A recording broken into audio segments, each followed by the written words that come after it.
Hi friends, this is attorney Marina Shepelsky. We haven't talked about U.S. naturalization, becoming a U.S. citizen, already having a green card for the longest time. So let's talk about it. Let me give you some tips, some tricks on how to do this, how to expedite this process.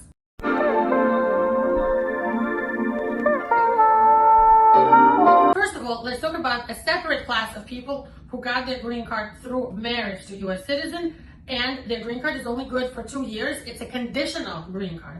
That means that 1 year and 9 months after you got your first green card, and you can look on the date on the bottom of your green card and see the date you became resident. From that date, you add 1 year and 9 months, and you file for removal of conditions. You file the form I-751, your spouse should sign it, and you both should sign it actually. And you include copies of all your joint documents created during the marriage, pictures, 3 witness letters, and everything you have to do and send out to get the 10-year green card. After 1 year, at that point, you will be resident for about 3 years already.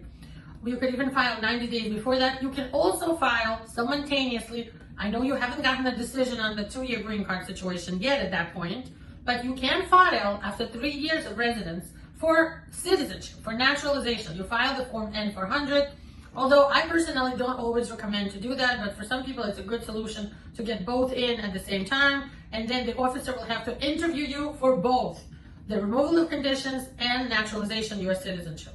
If you had problems with that marriage, if it fell apart, you can file for removal of conditions without your spouse. Give our team a call if you want to discuss it. It's a complicated issue. You'll need a waiver, but totally doable.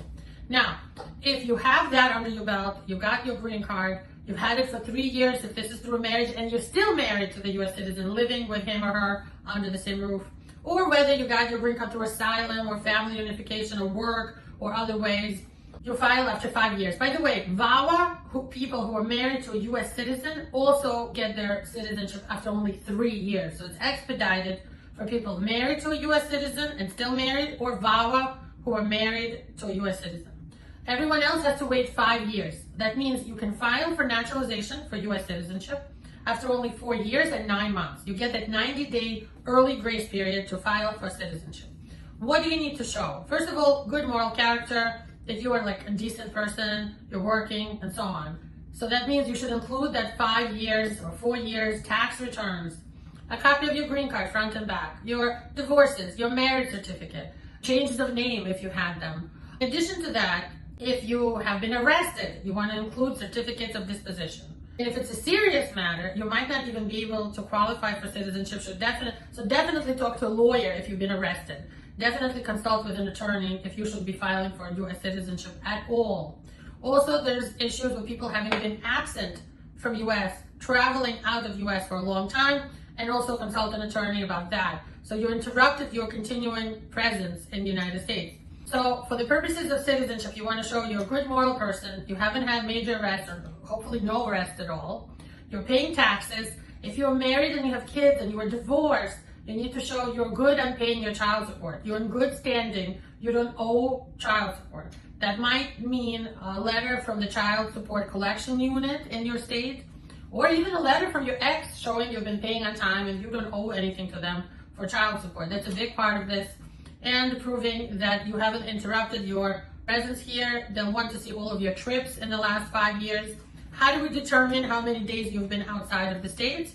We take the date you're filing your application, we subtract 5 years. So you need to show all of your addresses, jobs, and trips during the 5 years, and we count the 5 years back from the date you're filing your form N-400. For all your complicated immigration needs or even easy immigration questions, schedule a consultation, please, with our team. We are here to help you every day. You can schedule online by going on our website, shepelskylaw.com. If you don't feel like talking to anybody to schedule, no problem. You don't need me personally. We have a great team. We have people who are consulting, who are both lawyers and paralegals who do evaluations by case types. So you could be eligible for a much cheaper option instead of paying for a full attorney consultation. Give us a call today. You won't regret it. Shepelsky Law Group. See you next time. Subscribe, give us a like, and share this video.